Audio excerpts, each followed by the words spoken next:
Halo guys, selamat datang kembali di Kertapati Channel. Pada kesempatan kali ini, edisi Jumat 14 Juli 2023, kita akan sajikan kembali ya guys, untuk update berita dari koran nasional, dari bisnis Indonesia, Kontan, Investor Daily ya guys ya. Dan ada tambahan nanti sebagai hiburan dari Radar Surabaya ya guys. Oke guys, kita lihat headline bisnis Indonesia hari ini. Ini efek domino paman Sam,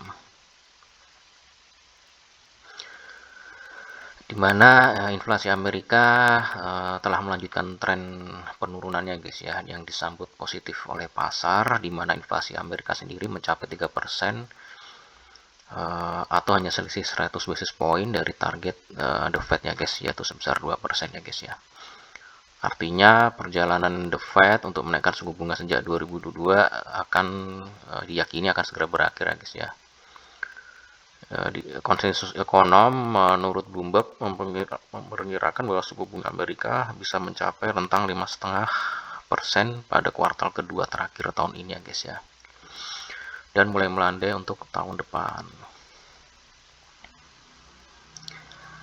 Itu dimana inflasi Amerika ini juga nanti akan berdampak secara global ya guys untuk perekonomian dunia lainnya ya guys ya, dimana dengan inflasi yang mulai melandai ini, kemungkinan nanti untuk kegiatan ekonomi baik manufaktur maupun jasa nanti diperkirakan akan mulai kembali menggeliat ya guys.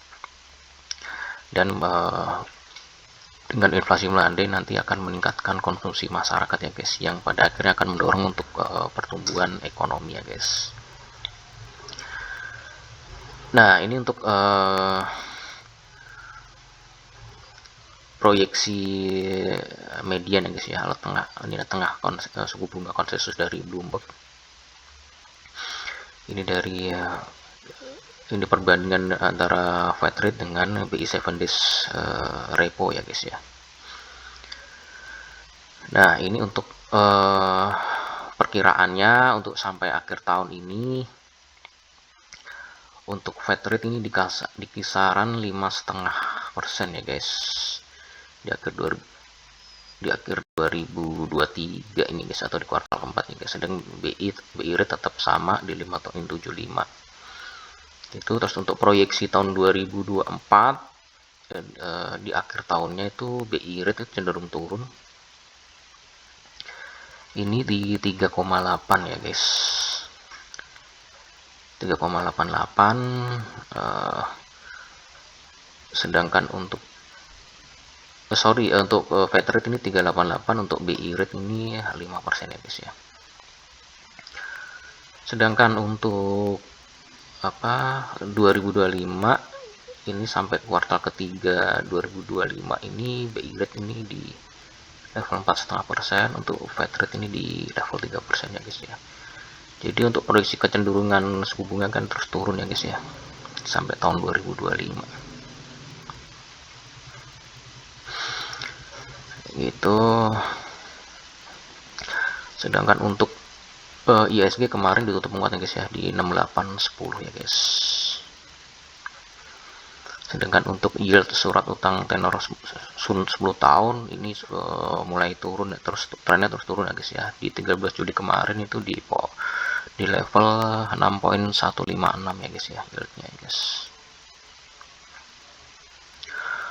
Oke, kita lanjut.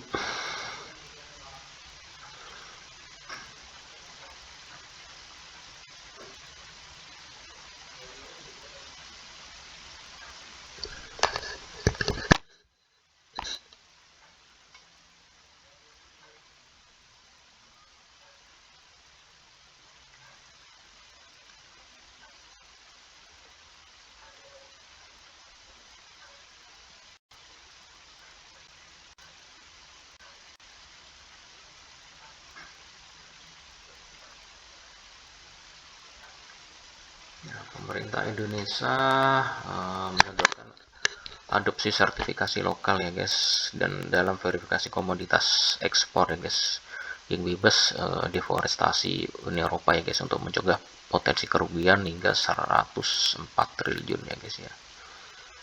Jadi nanti akan diterbitkan semacam sertifikat bahwa hasil ekspor itu tuh bebas dari deforestasi ya guys ya, dari isu deforestasi ya guys ya.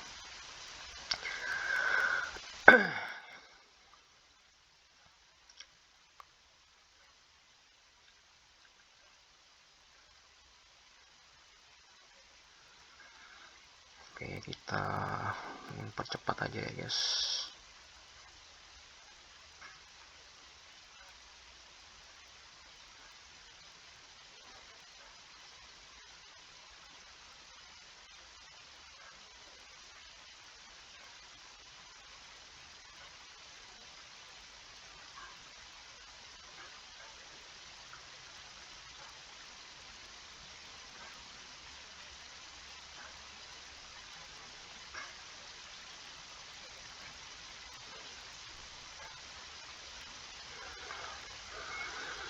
Untung menggunung di saham consumer ya guys ya, saham-saham sektor consumer non cyclical mencetak kinerja bagus ya sepanjang tahun ini ya guys ya, di tengah kondisi makro yang kurang begitu bagus, tingkat inflasi yang kendali dan pertumbuhan positif pada indeks penjualan retail ya guys.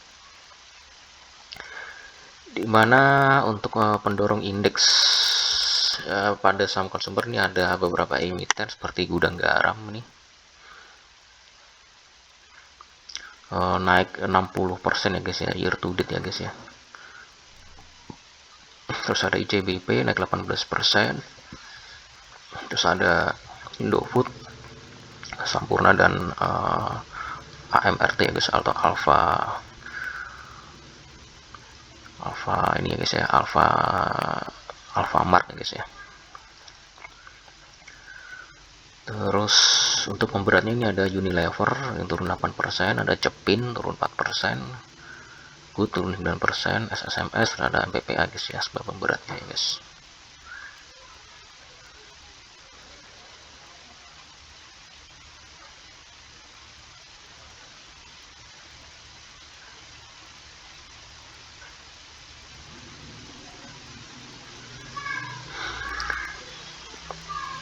Untuk capaian itu ini sejalan ya guys untuk saham-saham non siklikal itu setelah ada rilis dari Bank Indonesia mengenai indeks penjualan real ya guys ya di Juni 2023 yang tumbuh 8% year on year guys ya, meningkat dibanding bulan Mei yang terkontraksi 4,5%.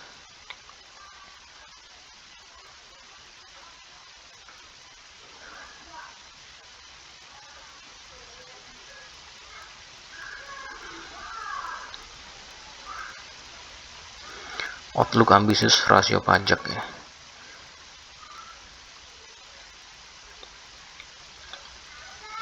Rasio pajak ini oleh Badan Kebijakan Fiskal Kementerian Keuangan pada tahun ini itu sebesar 9,93% ya guys ya.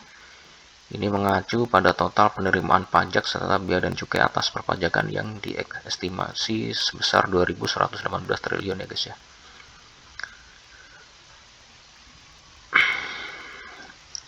Untuk ini dengan asumsi ya PDB ya nominalnya itu sekitar 328 triliun ya guys ya.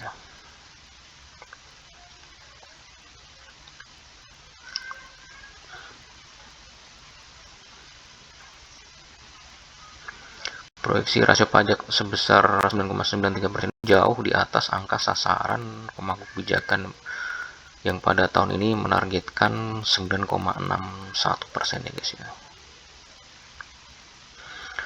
Sementara itu rasio pajak dalam arti sempit ini hanya membandingkan penerimaan pajak murni dengan PDB ya guys ya.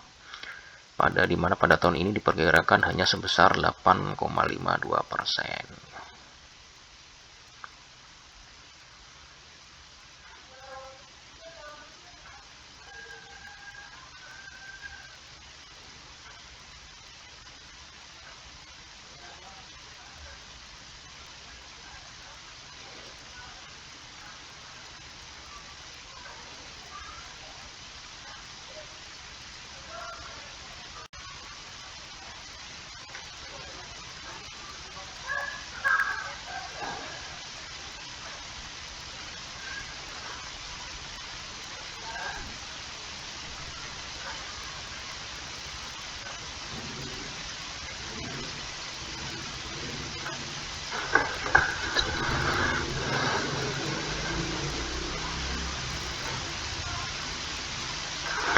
sini ada update untuk permintaan minyak global diperkirakan naik sebesar 2,2 juta barel per hari ya guys ya pada 2023 ini menjadi 102,1 juta barel per hari ya guys ya.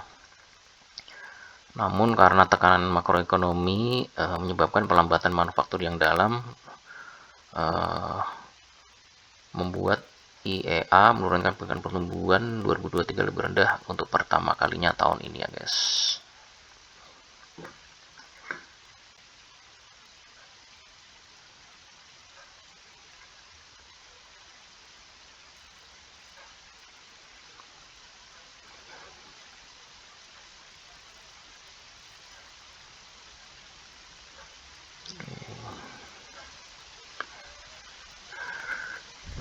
Nah, ini untuk asumsi pertumbuhan PDB real ya guys ya, sejak tahun 2019 sampai proyeksi 2024 ya guys ya. Kita lihat sampai 2023 aja untuk Amerika ini PDB realnya ini proyeksinya 2023 ini 0,9%. Ini lebih rendah dari 2022 yang sebesar 2,1. Eropa juga sama, turun juga. Nah ini untuk Asia Pasifik ini naik ya guys ya, sebesar proyeksi 2023 4,1% dibanding sebelumnya 2022 itu 3,8 ya guys.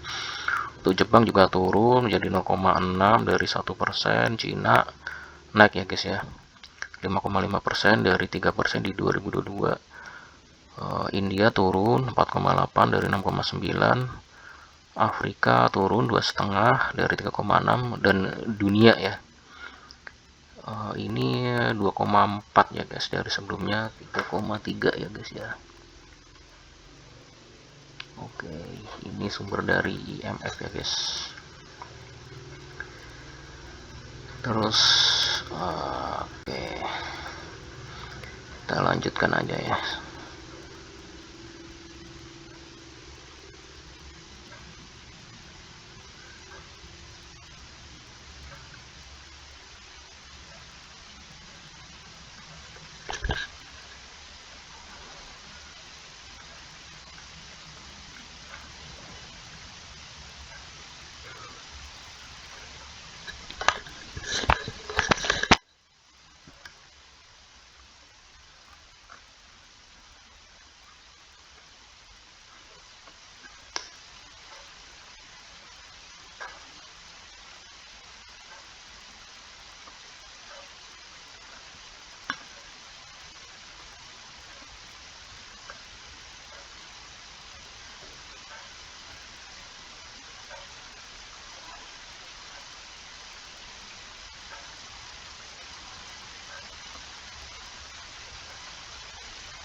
Oke guys, kita lanjut aja ke konten ya guys.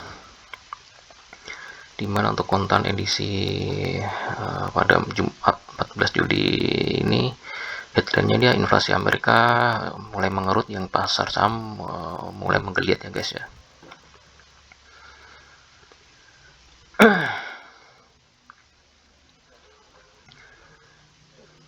Nah, dimana kita lihat ini di tabelnya ini untuk tingkat inflasi di sejumlah negara maju ya guys ya. Inflasi di Amerika pada Juni 2023 ini 3% dari Mei ya guys ya, yang sebelumnya 4% ya guys. Terus kalau Inggris masih sama guys ya, 8,7. Jerman masih tinggi. Prancis mulai melandai ini dari 5,1 jadi 4,5. Italia juga melandai jadi 6,4. Spanyol juga melandai 1,9 ya guys. Cina ini turun ya guys, dari 0,2 menjadi 0 ya guys. Jepang ini naik 3,5 dari sebelumnya 3,2. Korsel turun 2,7 dari 3,3. India naik tipis ya guys. Terus ada Singapura ini naik 5,7 dari 5,1. Indonesia nih 3,52 dari sebelumnya 4% ya guys ya. Oke, ya, terus untuk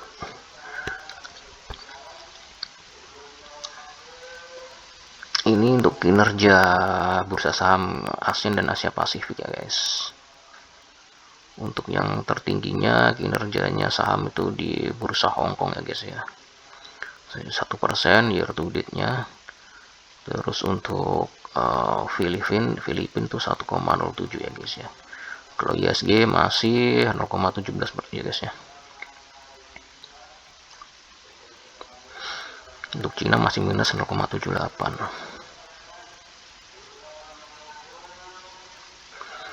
Oke.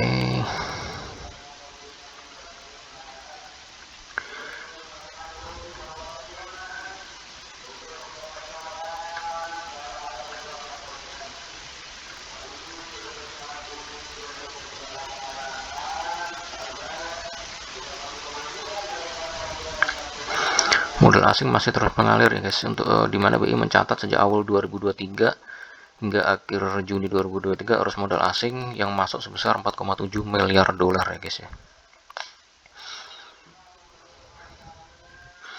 Aliran modal asing dalam bentuk investasi portofolio mencatat net inflow sebesar 4,7 miliar dolar hingga Juni 2023 ya guys. Masuknya dana asing ini diperkirakan akan mampu memperkuat ketahanan eksternal Indonesia guys ya. Ini pun membawa dampak positif bagi pergerakan nilai tukar rupiah di tengah ketidakpastian global ya guys ya. Dimana untuk nilai tukar rupiah hingga akhir semester 1 2023 ini tercatat menguat 3,84% year to date ya guys.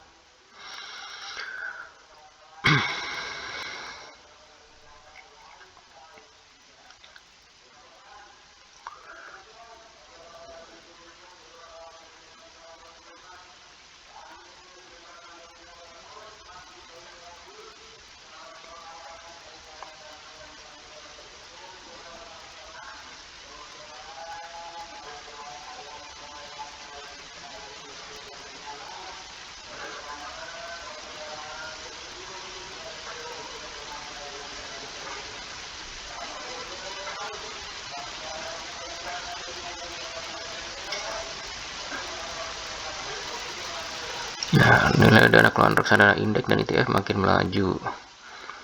Aum industri reksadana naik di bulan Juni 2023 di mana tumbuh 0,6% secara bulanan dan naik 0,64% secara tahunan ya guys, menjadi 511 triliun ya guys. Penopangnya adalah pertumbuhan ETF dan reksadana indeks ya guys. Untuk ETF tumbuh 10,2% menjadi 14,5 triliun, disusul reksadana indeks naik 9,4% menjadi 12,3 triliun ya guys.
Penjualan mobil nasional terus melaju ya guys ya. Gaikindo memprediksi untuk penjualan mobil baru bisa mencapai 1 juta unit pada 2023.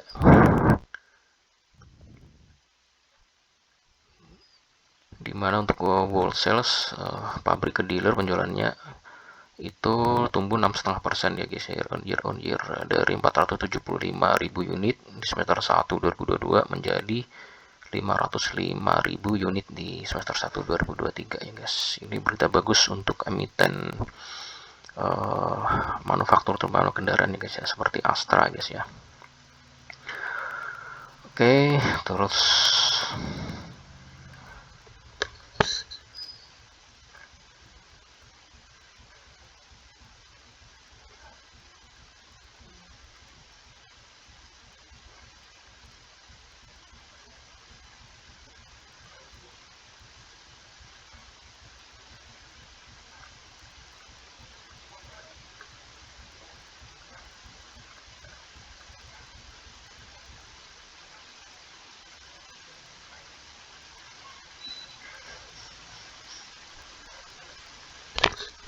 nah ini datang dari luar negeri guys ya. Elon Musk menantang ChatGPT dengan XAI ya guys ya, XAI. Di tengah pertemuan dengan Mark Zuckerberg terkait aplikasi Threads yang melawan Twitter, yang sebagai saingannya Twitter, Elon Musk masih meluncurkan perusahaan AI bersama XAI. Ini diproyeksikan akan melahirkan chatbot baru sebagai pesaing ChatGPT milik OpenAI guys ya. Musk merekrut mantan peneliti OpenAI dan Google DeepMind untuk XAI guys ya. Apakah ini bisa menyaingi ChatGPT guys? Kita lihat ya guys nanti.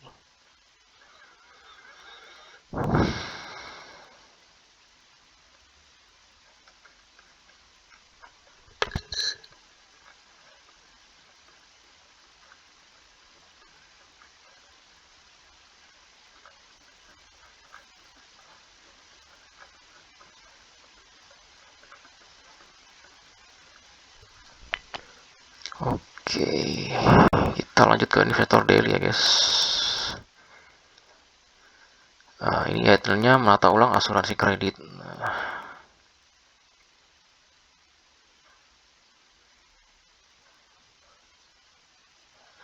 Kita skip aja guys.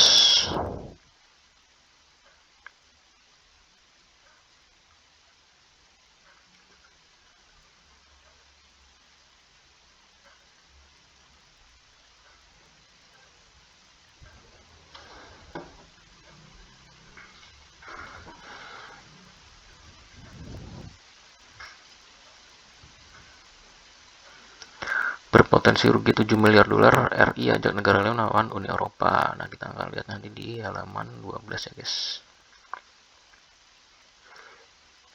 Terkait isu produk ini ya guys ya, diterapkannya undang-undang deforestasi ya guys.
Harga NPI turun nikel pig iron, profitabilitas di emiten nikel terancam ya guys ya.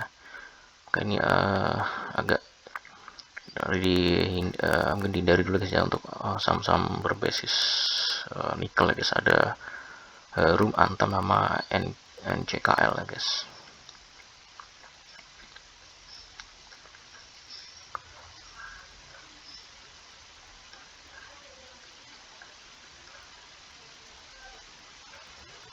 Nah ini terus ada berita dari CNMA atau ini ya kita kenal Cinema XX1 ya guys ya. Ini rencananya ada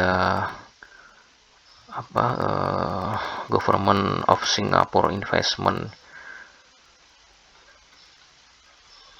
ini akan membeli saham CNMA ya guys ya, rencananya ya guys, menurut isunya ya guys.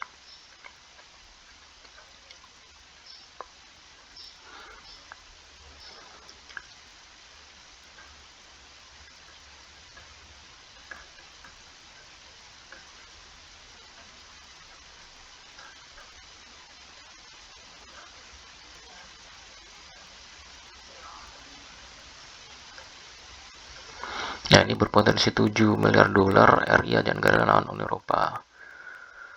Pemerintah akan mengajak sejumlah negara yang turut terdampak dari European Union Deforestasi Free Product Regulation (EUDR) untuk melawan kebijakan tersebut ya. Di sini akan membanggakan 7 komunitas unggulan Indonesia guys, seperti sawit, kayu, karet, kakao, ternak sapi, kedelai, kopi ke pasar Uni Eropa ya guys ya.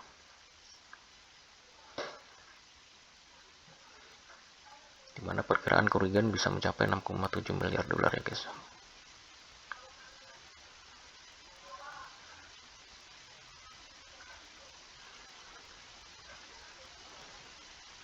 Nah, 10 produsen minyak satu terbesar dunia ini 2021 di Indonesia ini 45 juta metric ton, sementara Malaysia 9,19 juta metric ton ya guys. Ada Thailand 3,1. Nah, oke.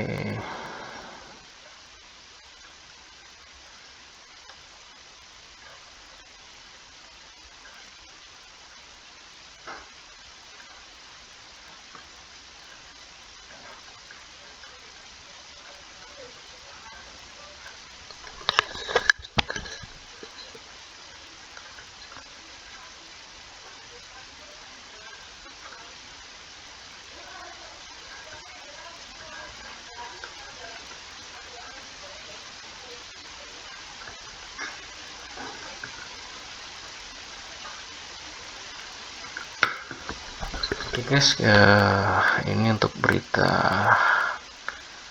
ekonominya.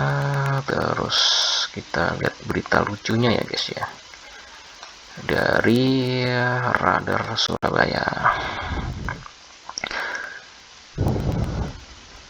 edisi ini lagi saya lihat edisi 14 Juli 2023. Kita lihat berita don't worry ya guys. Don't worry iso ae. Ini dianggap benar kalau urusan ranjang, yang lainnya selalu salah.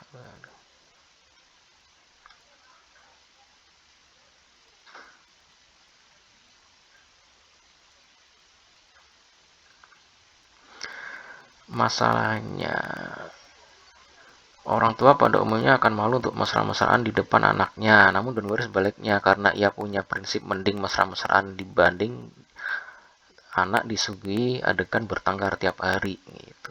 Masalahnya adegan dipertontonkan Dori ini 18 plus ya guys ya. Terlalu ngeri kalau dipamerkan ke anak-anaknya yang masih berusia 10 tahun ke bawah. Ini kata Karin dalam gugatannya di Pengadilan Agama kelas 1A Surabaya guys ya. Dan Wuri tak sungkan untuk memeluk dan menciumnya di depan anak. Jangankan mencium, adegan meremas bokong saat Karin sedang memasak pun kerap dipertontonkan Don't Worry. Kita lihat halaman 7 guys, langsung.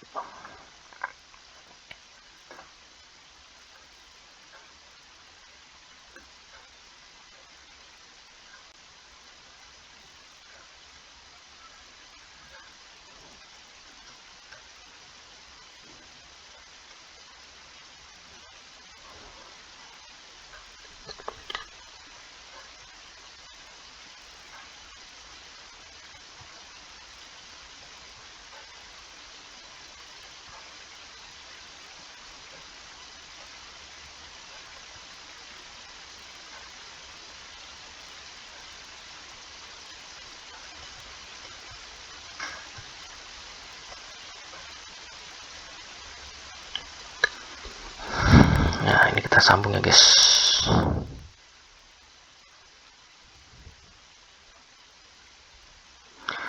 Kita sambungannya, lagi nonton TV bareng aja Roku ditarik.